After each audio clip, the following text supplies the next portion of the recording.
আমাদের সৌরজগতের সবথেকে দূরের প্রান্তে নেপচুনের কক্ষপথের অনেক বাইরে লুকিয়ে আছে এক ঠান্ডা নীরব জগৎ, প্লুটো। একসময় যাকে সাধারণ এক বরফের টুকরা ভাবা হতো, 2015 সালে নাসার নতুন দিগন্ত মহাকাশযান তার পাশ দিয়ে উড়ে গিয়ে আমাদের ধারণা পুরোপুরি বদলে দিল।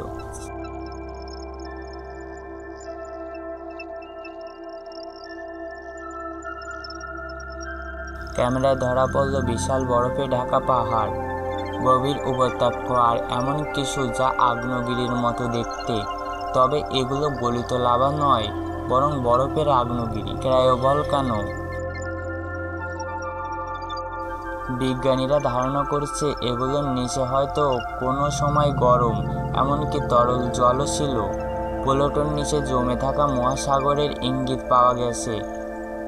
হয়তো অ্যামোনিয়াম বা মিথেনের কারণে তা পুরোপুরি জমে যায়নি। প্লুটোর আকাশ এক রহস্যময়। সূর্য থেকে দূরে সরে গেল পাতলা নাইট্রোজেন বায়ুমণ্ডল ধীরে ধীরে জমে যায় বরফে, আর সূর্যের দিকে এগোলে আবার গলে ফিরে আসে। 2016 সালের পর পর্যবেক্ষণে দেখা গেছে বায়ুচাপ কমে যাচ্ছে, মানে এর আকাশ সত্যি অদৃশ্য হচ্ছে।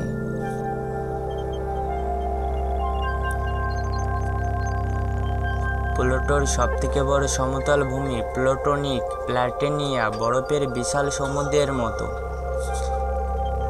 সেখানে দেখা গেছে মিথেন বরফের তৈরি ঢেউ আর বালুর মতো ঢিলা, প্রমাণ এর দূর গ্রহের বাতাস একসময় বইত।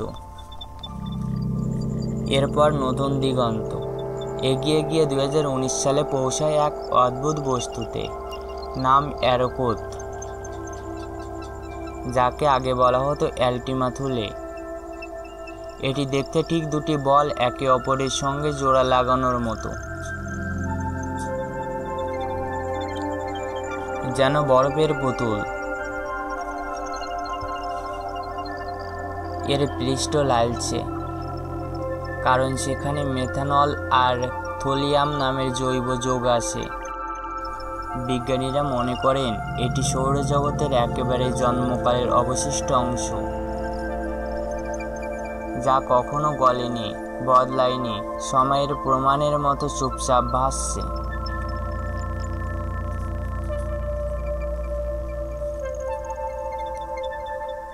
অ্যারোকোথের গঠন এক বড় রহস্য। এটি সম্ভবত দুটি ছোট বস্তু ধীরে ধীরে মিলে তৈরি হয়েছে, কোনো ধাক্কা ছাড়াই, যেন মহাজাগতিক এক নাচের পর স্থির হয়ে যাওয়া। এভাবে আমাদের সৌরজগতের প্রথম গ্রহগুলো গঠিত হয়েছিল।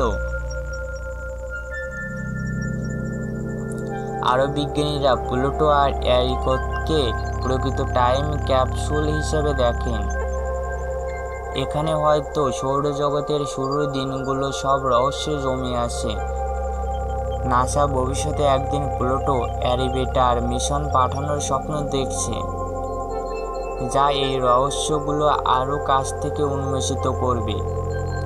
দূর মহাকাশে অন্ধকারের গভীরে এই বরফ ঢাকা জগৎগুলো আমাদের শেখায় সৌরজগৎ এখনও জীবন্ত, আর এর গল্প এখনও শেষ হয়নি।